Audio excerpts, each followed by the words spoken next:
All right, ladies and gentlemen, welcome back to Torah Studies. This is our weekly look at the Torah portion and at the deeper meaning. What I like to call the soul of the Torah portion. This week's Torah portion is called Pinchas, and it's named after a man named Pinchas. So, who was Pinchas? Pinchas, we were introduced to his dramatic story last week at the end of last week's Torah portion, Balak, where the Jewish men were sinning, immorality, idolatry with the Midianite women. And Pinchas, and including one of the leaders of the tribes. His name was Zimri, who was sitting with a young woman named Cosby. And Pinchas said to Moses and Aaron, "What do we do?" And no one said anything. And he said, "Isn't the protocol that in such a case it could even be up to the point of capital punishment?" And Moses says, "You're right, but." Right? You're it. In other words, like if you called it. So he takes his spear and he takes out those that were publicly sinning and causing a terrible plague to befall the Jewish people. At the beginning of this week's Torah portion, we read about the aftermath of this act. And what is the aftermath indeed?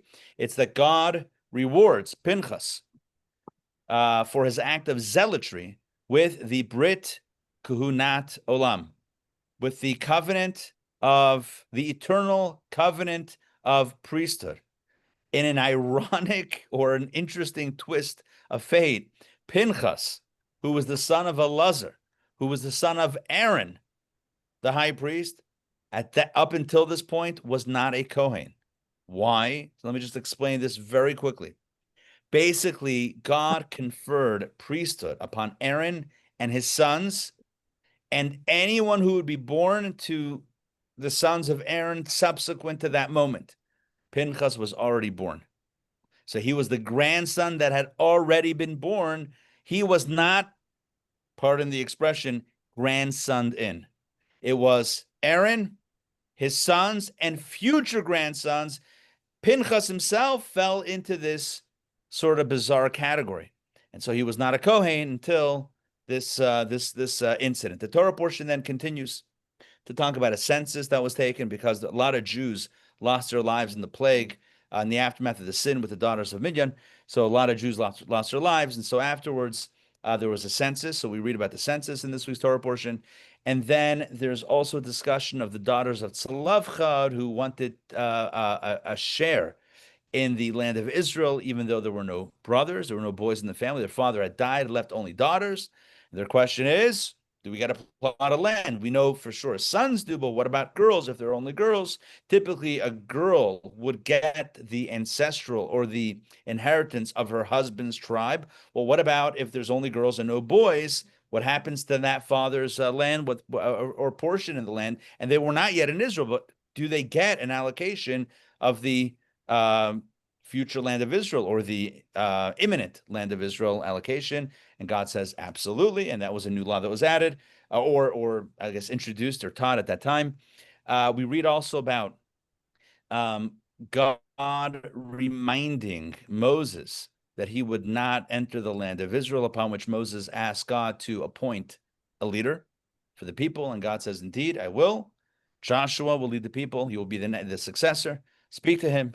Teach him the ropes, tell him how to do it, and he will be the next leader of the Jewish people. All right, all of this is in this week's Torah portion. And then the last third of the Parsha talks about the offerings. Daily offerings, let me just clarify, sacrifices.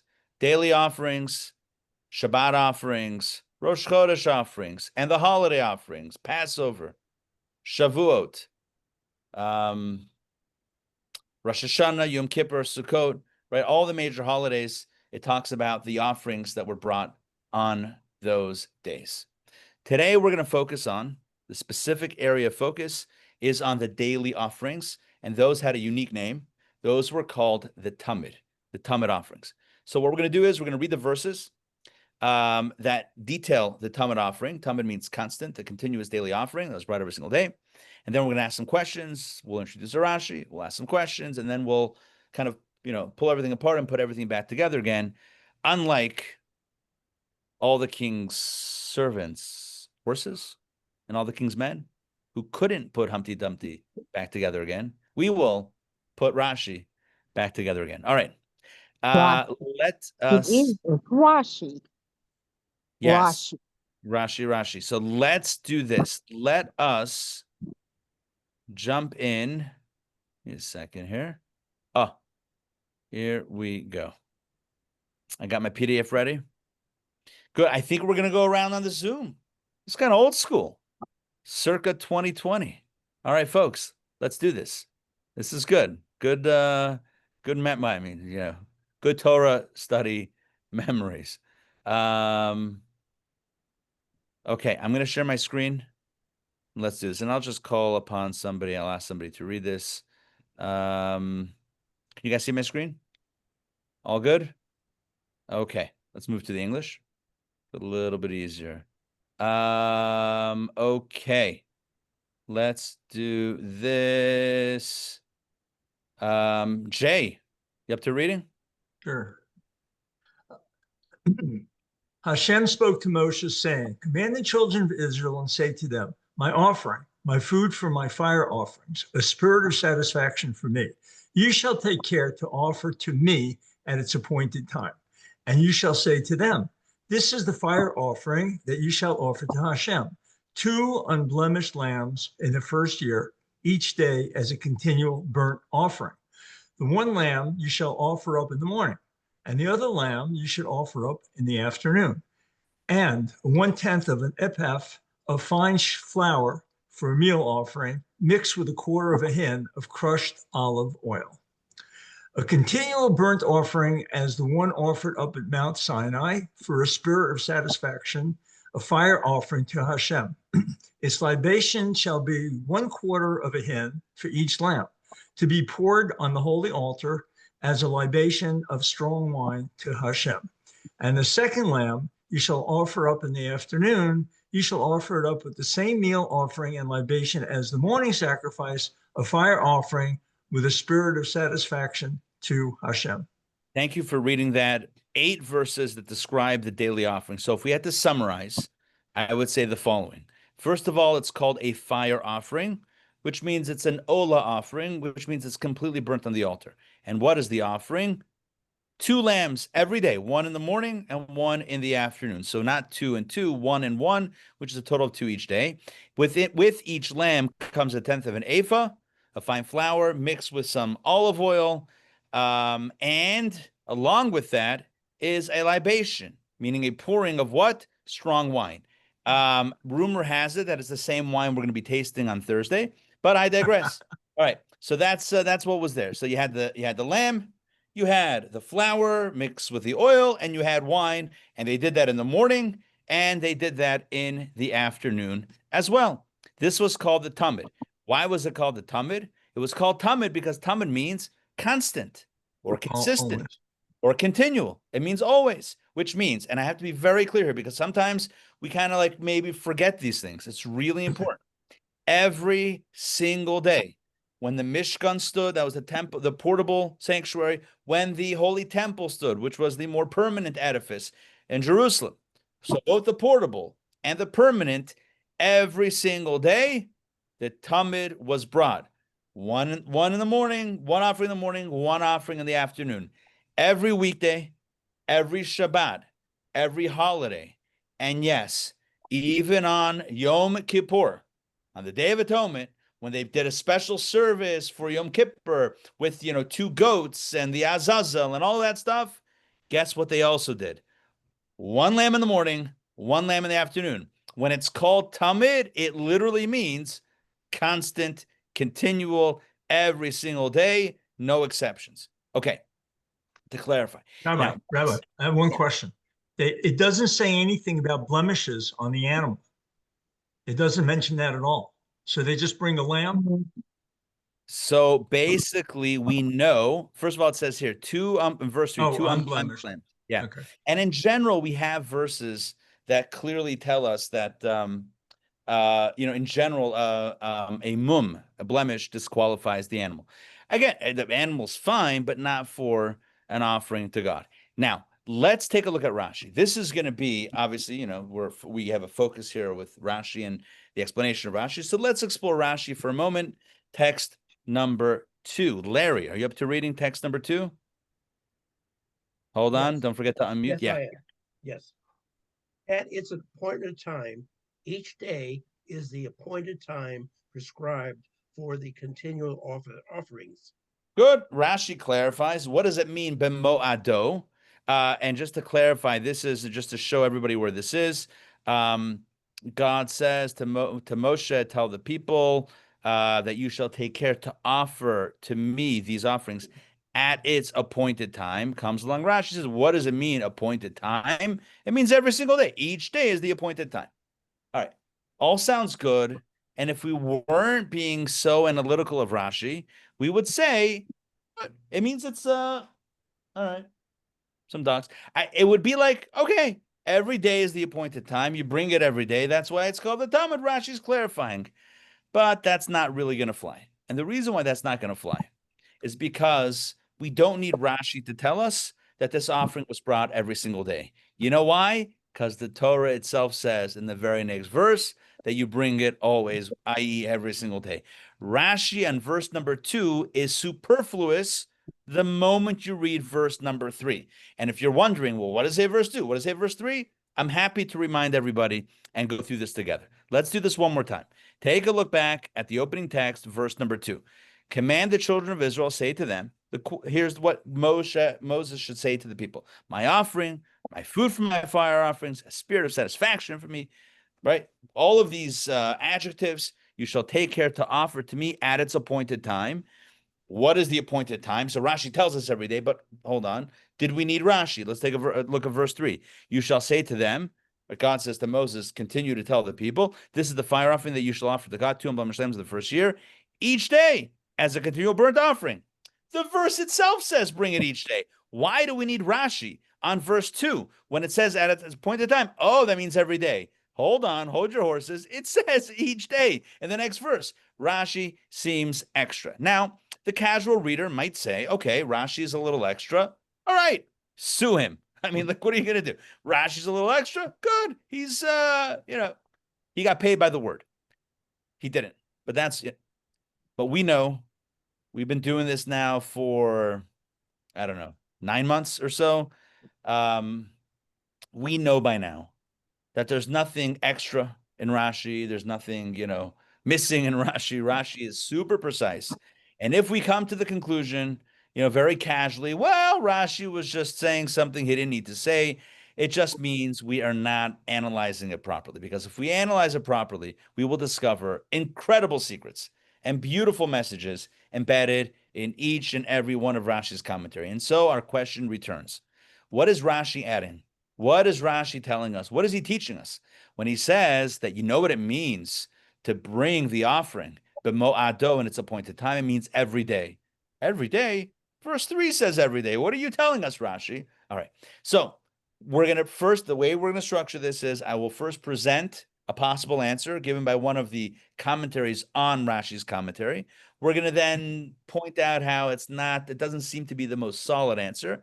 And then I'll present a new perspective. So let's begin with the potential answer or an answer given by one of the super commentaries on Rashi, and then see if we like it or if we should keep on looking. So this answer is coming from the Mizrahi. You can see there his bio right there on the right side. Rabbi Eliyahu Mizrahi. He lived in the 1400s and early 1500s. Let's see who can read. Amy, you up to reading? Okay, great. Don't forget to unmute. Okay. Yeah, perfect. Yep. It's not saying that this mitzvah applies every day. That's obvious because the verse clearly says two, each day is a continual burnt offering, meaning there's no day without a tamid. Rather, what it's telling us is that every single day is the proper time for the tamid, and nothing can hold it back, not even impurity. Even if the people are impure, the tamid is still offered on its day.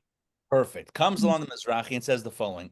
The fact that you bring this offering every day, we already know that. That's verse 3 tells us that. Why is Rashi saying that in its appointed time means you should bring it every day? He means every day without exception, even when you might think that there should be an exception. What is such a case? Imagine if you can imagine such a scenario, the entire people become impure. I probably should have mentioned, let me take a half a step back. I probably should have said this at the outset. In the temple, there were different offerings that were brought. Some were brought by individuals on their own behalf. Like, so for example, if somebody went through a bit of a difficult situation and made it through to the other side. So let's say somebody got out of imprisonment, or somebody crossed the sea. Back in the day, that was very dangerous. Or if somebody, was healed from a severe medical challenge, etc. So in those cases, they would bring a thanksgiving offering to God. That was an individual offering brought by an individual for themselves. If somebody committed a sin, they might bring a sin or a guilt offering, depending on the context, but that might be the type of offering that they choose to bring. There could be any number of reasons why an individual would bring an offering. However, the Tamid offering, brought every single day, was not on behalf of any individual. It was brought on behalf of the entire community. So this was a communal offering. In fact, it was paid for by communal funds. Everybody in temple times had to contribute a half shekel that went into the communal temple coffers, which was then used to purchase these types of communal offerings. The holiday offerings, for that matter, were also communal. I mean, when the Rosh Hashanah offering or Yom Kippur offering was brought in the temple on behalf of the entire people, right? Again, a communal offering, not an individual offering, but a communal offering.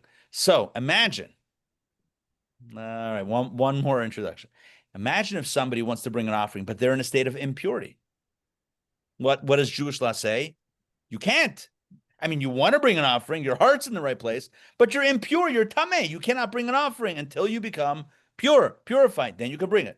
Well, what happens if for, I don't know, some crazy possibility or some scenario happens and everybody becomes impure? Can you imagine? Imagine collectively the entire Jewish people become impure. What would a scenario be? I can't even imagine. But let's just say, would you bring the tamid on behalf of the entire congregation who is impure? And you know what the answer is? The answer is yes. Comes along the Mizrahi, Rabbi Leo Mizrahi says, this is what Rashi is telling us. What does the word b'mo'ado, to bring the tamid in its appointed time, mean? Every day. Hold on, Rashi. The Torah tells us every day. Rashi is telling us every day means every day, no exceptions, not even if the people are in a state of impurity. It's a beautiful answer.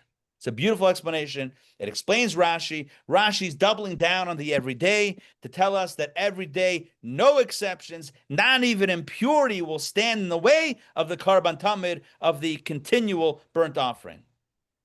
Beautiful. Are we satisfied with this answer? I'm going to say no. Why? For the following reason. For the following reason. Because, quite simply, Rashi doesn't even hint to this point. Rashi doesn't tell us you bring it every day, even in a state of impurity. He doesn't say this. It's the Mizrahi that's telling us that that's the intention of Rashi. But remember, Rashi is not a cryptic commentator. Rashi is not someone who speaks in code or speaks in very very esoteric language. You have other commentaries or other texts that you have to decode. Rashi is meant for the Ben Chamesh Lemikra, for even the 5-year-old who's starting to learn Torah. So if Rashi tells, let's say, the 5-year-old, you know what it means to bring the tamid in its appointed time? Bring it every day. How is the 5-year-old going to know that means even in a state of ritual impurity, when typically sacrifices are suspended, this one you do bring? How would he know that? And why wouldn't he think that it's just a repetition of what the Torah is telling us in the next verse, that every day means, I don't know, bring it every day. So this answer it's a good answer, but it doesn't fully satisfy us. It doesn't fully, smooth out all the edges. There's still a little bit of jagged edges. So we're going to go tonight in a bit of a different direction. And I believe the direction that we will bring tonight is actually quite satisfying and very intriguing. So to understand this, I want to ask you the following question. And it's kind of a, what do you think about this scenario question? In addition to the daily offerings, the tamid, which is the main focus of tonight's conversation, there were other offerings that were brought, as I mentioned, on behalf of the entire community. Let's just go with the most frequent, the more frequent to less frequent. Every day, okay? Every Shabbat. Every Shabbat, there was a special offering brought for Shabbat. In addition to the tamid. What is that offering called? The musaf. You probably have heard of the afternoon prayer, Shabbat. Well, I don't know, afternoon, but the Shabbat, the extra prayer that we say on Shabbat, the musaf prayer. Where does that come from? The word musaf comes from the offerings on Shabbat. In addition to the congregational offering in the morning and in the afternoon, there was a musaf. There was an additional offering that was also brought. Great. That's fantastic. Now, let me ask you this question. You ready for the question? What happens if you forgot to bring the offering, this musaf, special, extra, additional Shabbat offering, if you forgot to bring it on a Shabbat? And you might be wondering, well, how could you forget? The temple, don't they know it? Who knows? They forgot to bring it. What do you do the next week? Should they bring one or two? Is there the concept of makeup, or is there, I don't mean like, right? Is there the concept of makeup or no makeup? Do they bring a sin offering because it's a transgression? I mean, you might bring that for neglecting a thing, but do you bring two musafs the next week or just the one? So I'm going to tell you in the Hebrew the general rule. Avar zmano, batal karbano. If the time passes, the offering is batal, obsolete, nullified. It's too late. Voided. Voided. Avar. So again, I'll say it in the Hebrew. Avar zmanoi. If the time passes, batal karbanoi. Then the carbon, the offering, it's void, nullified. It's off the table, which means that the next Shabbat, you only bring the musaf for that Shabbat. You missed the fact that you missed last week. Can you make up for it by doing a second? The answer is you cannot. Now let's ask another question. Well, what happens if, Rosh Chodesh, right? The first of the month, also a special day on the Jewish calendar. So what do? There's special offerings. And this week's Torah portion, Pinchas, it talks about the special offerings that you bring on Rosh Chodesh. Well, what if somehow the folks at the temple, or Temple Inc., as they were called, I'm kidding. What happens if the folks at the temple, what happens if they forgot to bring the offering on Rosh Chodesh? They flubbed, they missed it. What do? Next month, do you bring two? What do you think?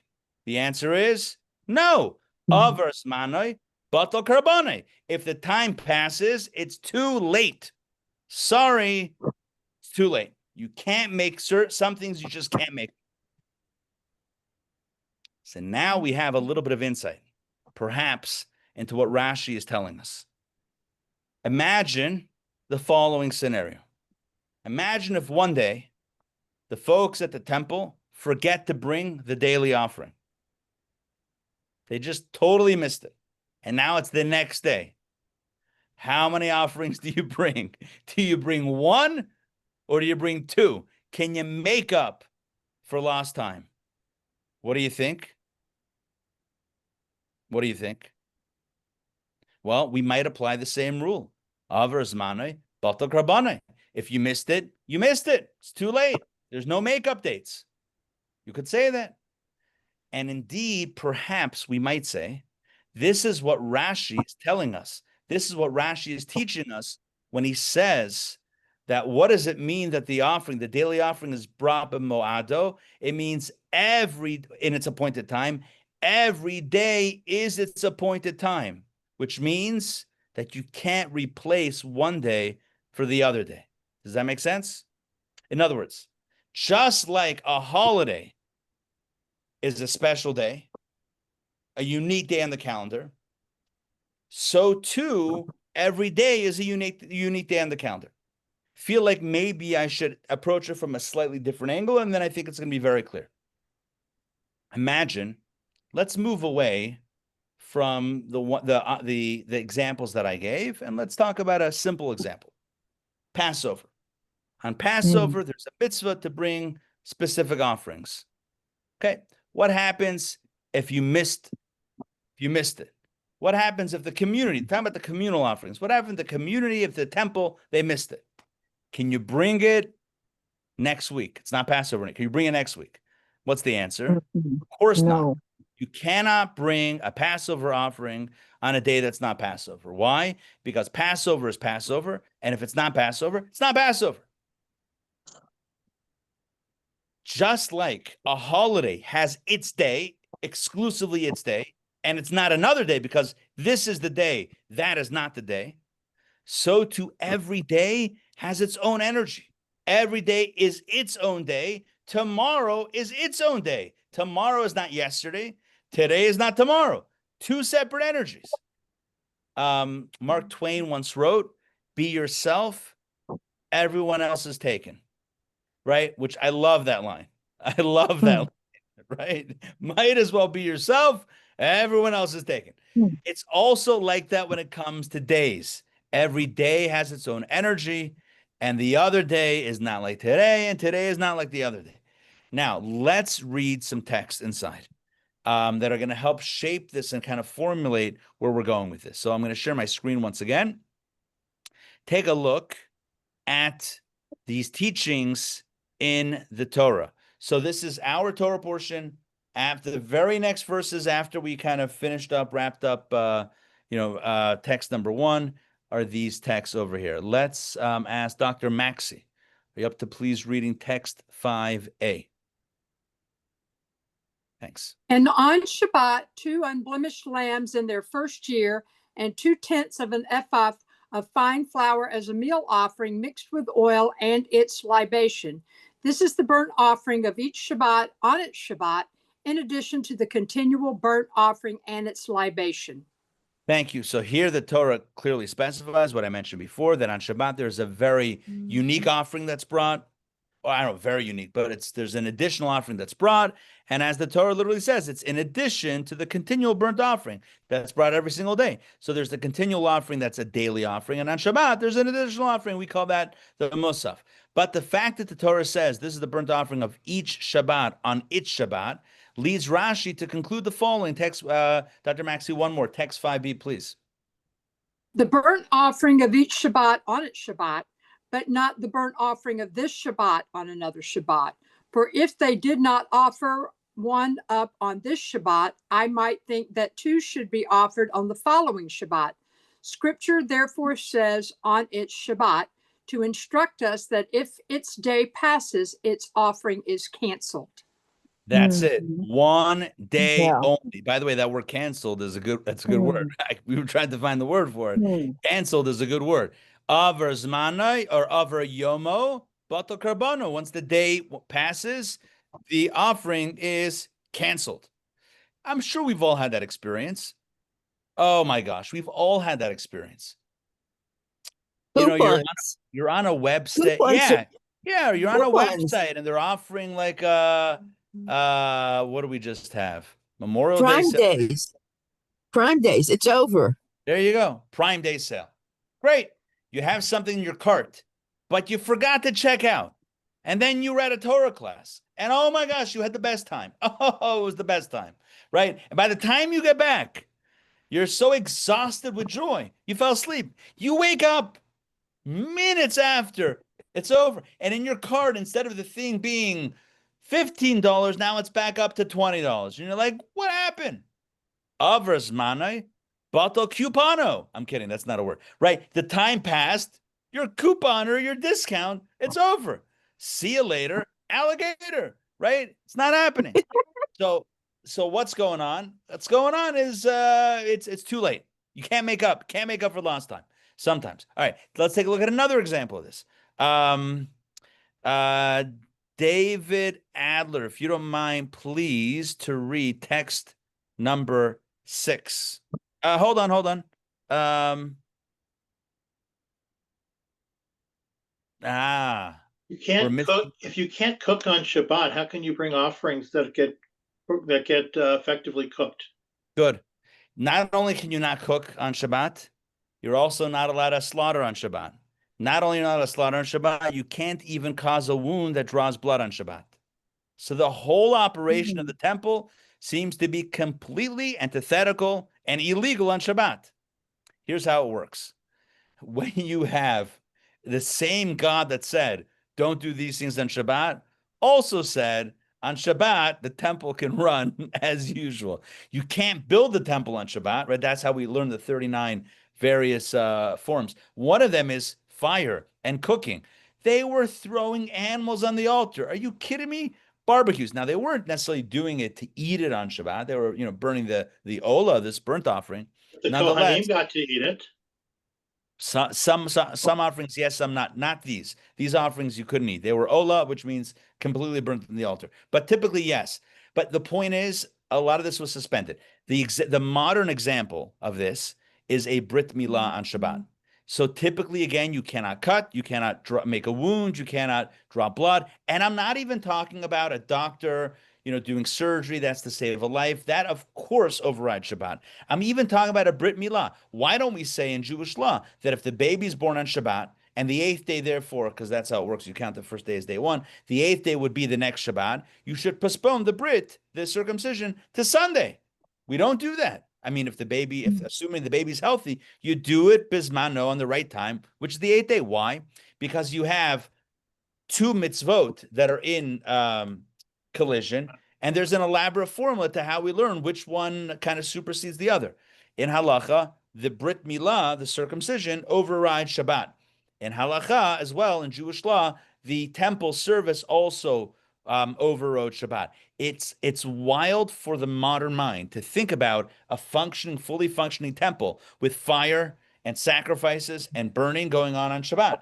It would be crazy. And also, by the way, the Levites playing music. It would be like, are you kidding me?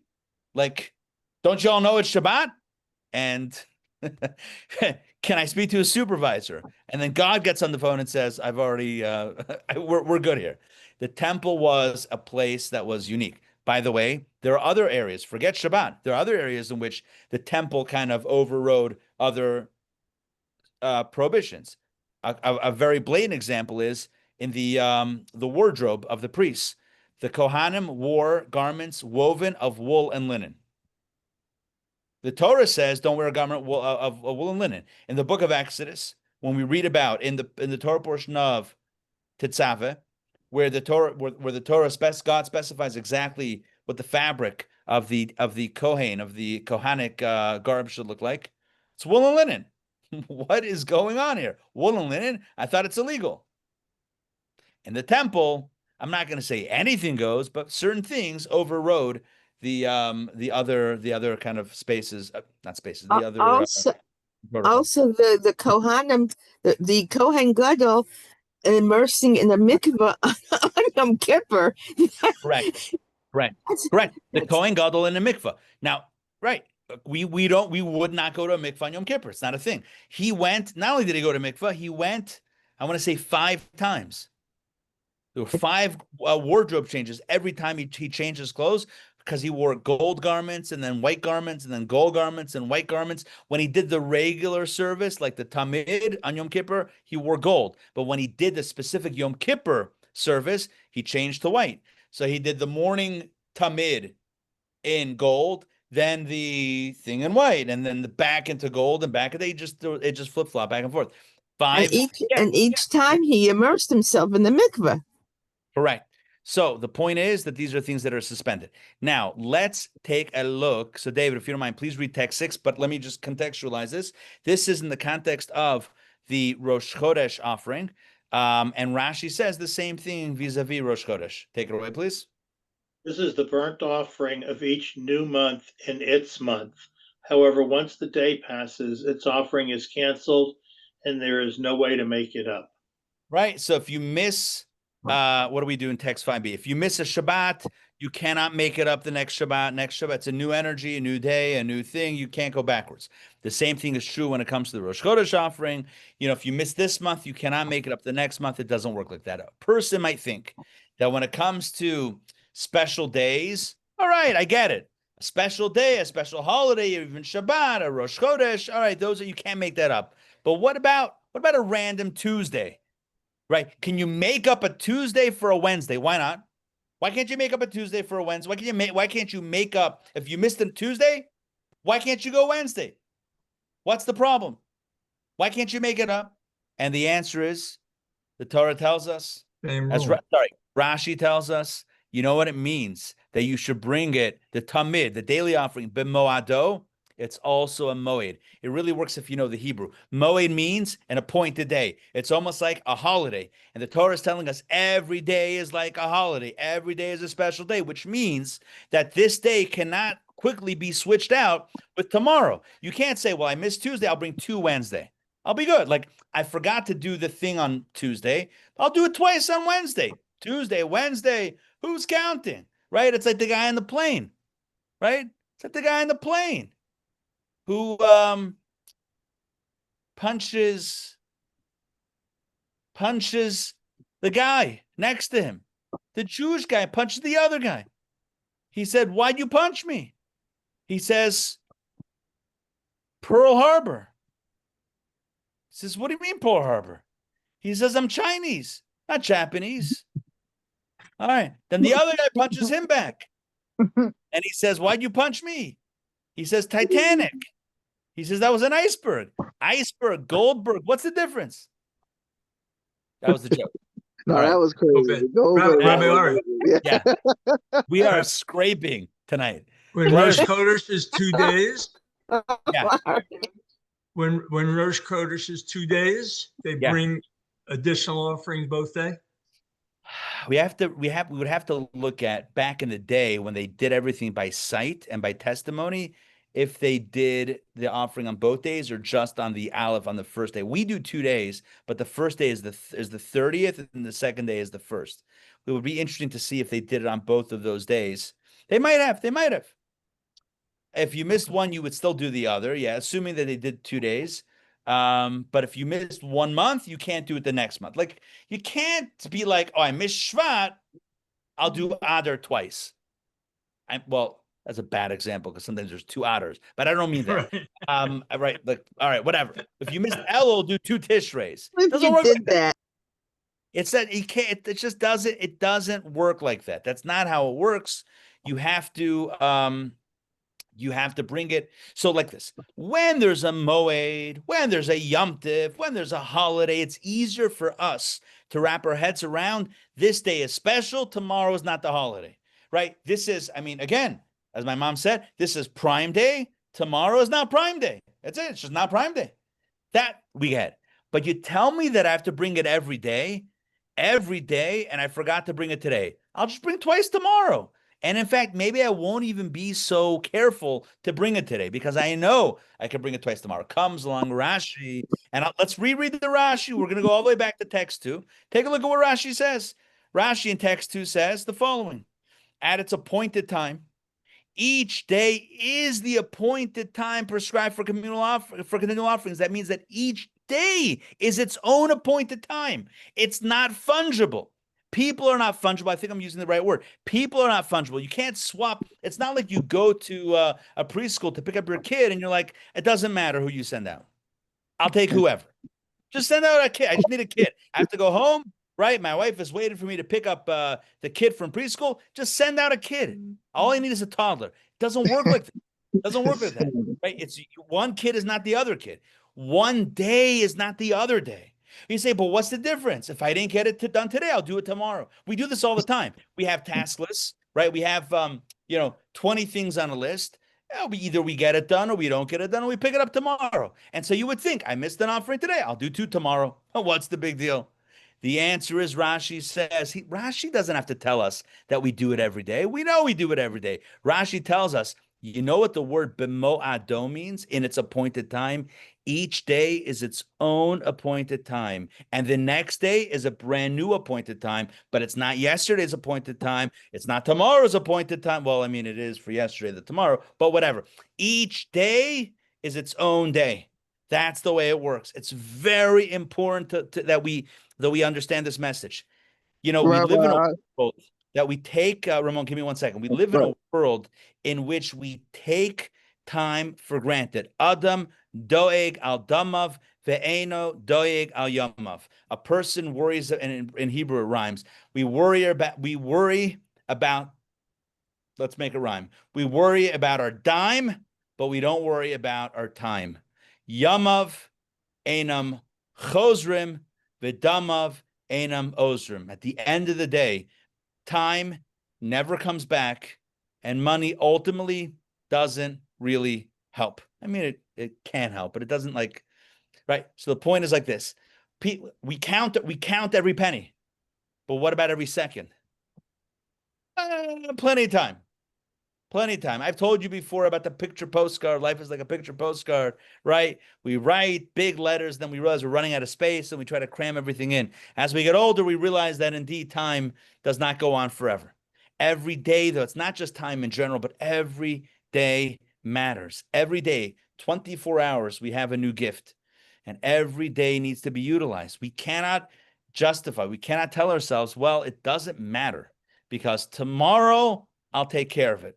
Tomorrow, I'll do it twice.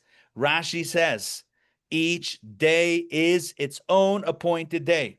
Rashi is speaking to the 5-year-old and teaching the 5-year-old to respect time. Is it time management? Maybe even the foundations of time management. Respecting time. You cannot get done tomorrow what needed to get done today.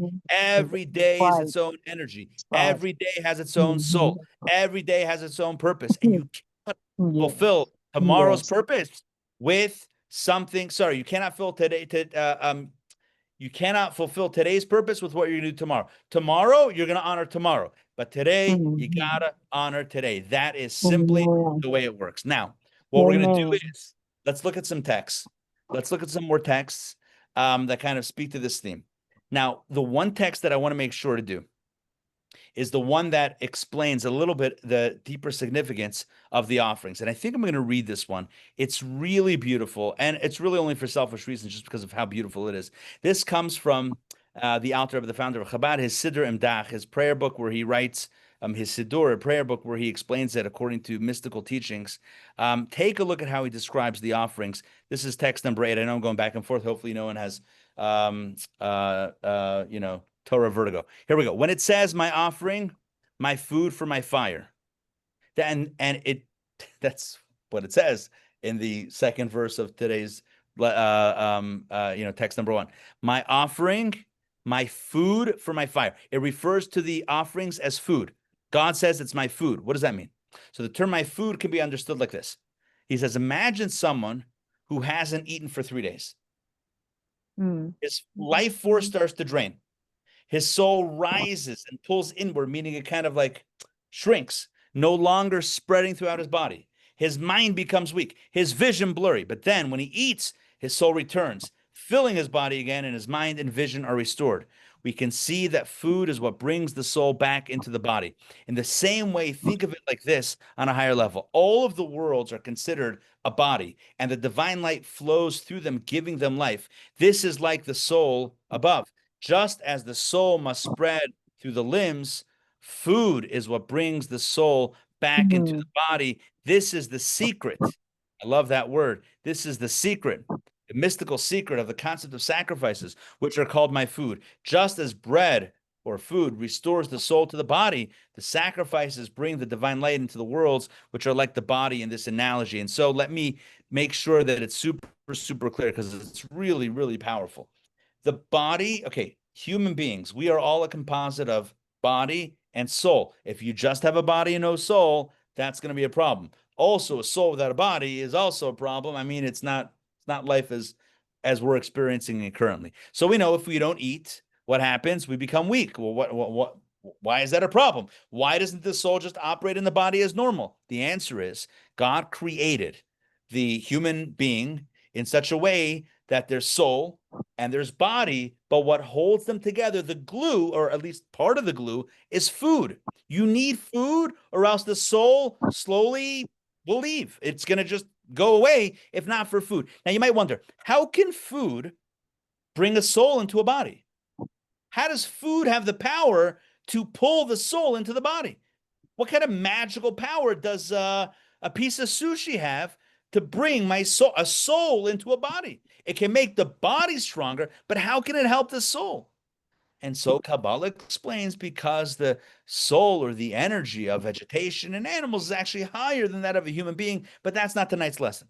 The point is that what is the role of food, understood mystically? You have body, you have soul, and the food is the glue that pulls them together. Well, when God, in our Torah portion, when God says that the offerings are my food, you know what that means? God says, what brings my energy into the world? What brings divine vitality into the world? It's my food, my offerings. When we brought offerings in the temple of old, what that did was it brought divine energy into the world. It cemented the relationship between heaven and earth and the binding of spiritual energy with physical matter. And when the temple was destroyed, we have other mechanisms for doing that. Prayer takes the place of the offering. Now, let me ask you a very simple question. Imagine someone says, I'm not going to eat this week. Sorry, let's go a little bolder. This month, I'm not going to eat, but I'll make sure to eat twice next month. Is that going to work? The answer is it's not going to work. It's not going to work. Why? It's not going to work because on a very simple level, some things you just can't make up the next day or the next month. It's going to be too late. Avar zmanai batal karbani. If you wait too long, if you let the day pass, it's not going to work. You know what? If you didn't eat today and you eat tomorrow, good, tomorrow you ate, but you missed the opportunity today. Give you another example. And when I say you missed an opportunity, if you think about it on a divine level, if every mitzvah, let's expand the concept. If every mitzvah draws divine energy, not just offerings and prayer, but if every mitzvah, which it does, brings a little bit of divine energy into the world, well, what happens if you miss a day of a mitzvah? Can you make it up tomorrow by doing it twice? Tomorrow you're drawing energy. But what happened to today? Today you're missing the energy. Imagine someone says, I'm not going to tell my wife I love you today, but tomorrow I'll say it twice. It's not, you missed a day. I'll make it up tomorrow. You missed an opportunity today. Today went by without words of affection. Today went by without an action that's bringing heaven down to earth. Today went by without an offering. So comes along Rashi. This is all going back to the Rashi. And Rashi was written for the simple student, but it's not so simple. It's simple, but it's not too basic. It's a big idea. What's Rashi telling us? Rashi's saying every day is a moed. You know, in life, which means holiday, in life, we look for holidays. It's like, oh, I can't wait till I go on vacation. Oh my gosh, I can't wait to go to this bear place in Blairsville, or as they call it, Bearsville. I'm kidding. I can't. Oh, it's gonna be so nice. We'll do whatever it is. It's like, oh, I can't wait till the vacation or the cruise or whatever it is. But 1 second. What about Tuesday, July 15th, 2025? What do you got on your calendar? Nothing much. Today is a day. Hayom Yom. Today is a day. It's not nothing. It's not just a mark in the calendar to get to tomorrow or to get to next month or to get to whenever, 6 months from now, or to get to next year. I remember as a kid, it was 1988, Winter Olympic Games, Calgary, right? Alberta, Canada, Winter Games. I'll never forget. Why do I remember this? It was taking place, I think it was Calgary in 88. I believe so. It was taking place in, I believe, February. And I remember thinking, wow, in 4 years, by the next Winter Olympic Games, will be February 1992, I will already be bar mitzvah. And I could not fathom that. I was like, I'm 9 years old. There's the Olympics going on. I'm thinking, by the time this comes around again, I'll be bar mitzvah. In life, we think like that. Rashi is reminding us, the Torah is reminding us by using the word b'moado. Don't forget, today is also a bar mitzvah. Okay, it's not really a bar mitzvah, but today is also a very important day. A V-I-D. Very important day. It's not just tomorrow or next month or next year or whenever, the vacation's going to happen or the big, reunion or the whatever it is. Today is a day. Today is important. Avers mane batal karbani. If you miss today, how are you going to make up today? You'll maximize tomorrow, but today will forever remain empty of the energy. So this becomes the lesson. This becomes a powerful lesson in life. Let's treasure every moment. Let's treasure every day. Let's treasure every interaction. Let's never postpone and procrastinate. Let's never say, I don't need to do it. I'll do it tomorrow. Tomorrow is its own day, but today is its own day. Let's always honor the present. One more thing. Every holiday, and this is not to take us in a different direction, it's just to complement what I just said, but I feel like it's important. I don't want to miss this piece. Every holiday has its own energy. Like Passover is the energy of, freedom and liberation. Rosh Hashanah is the energy of renewal. Yom Kippur is the energy of forgiveness. Sukkot is the energy of love and embrace, divine embrace. Every holiday, every moed, that's what it's called. Moed means, appointed time. Every moed holiday has its own energy. Well, if we're calling every day a holiday, every day a special day, an appointed day, as Rashi points out, what's the energy of every day? So I said every day has its own, but what does it mean? So I want to flesh out a drop, and then we'll close it out for tonight.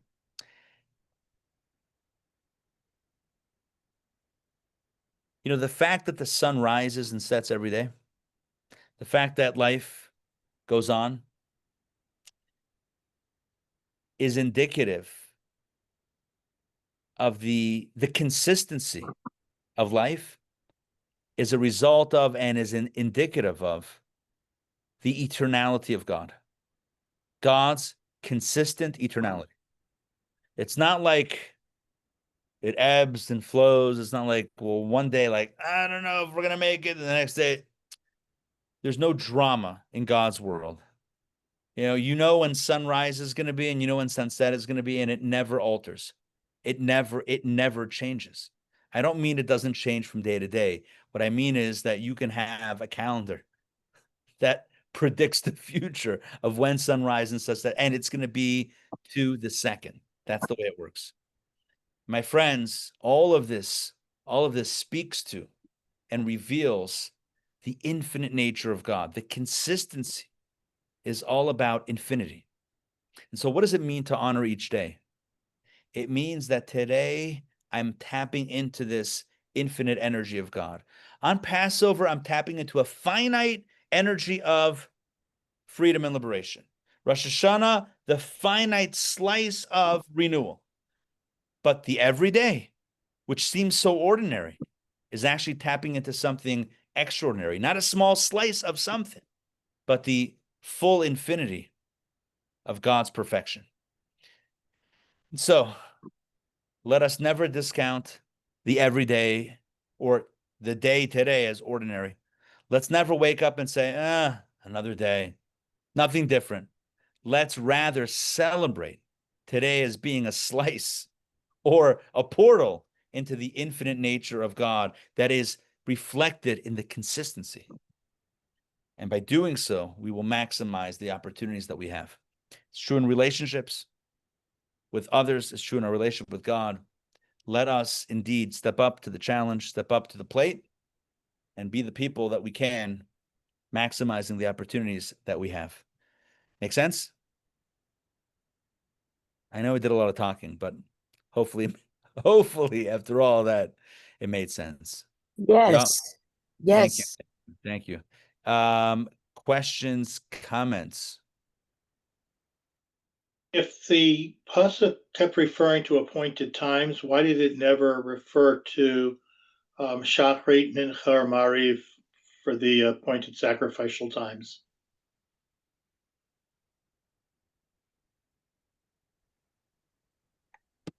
Questions, comments?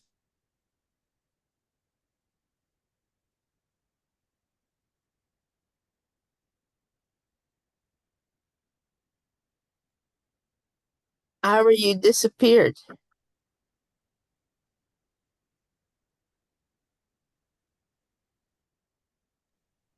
I think he may have lost his internet connection. Seems that way. Yeah.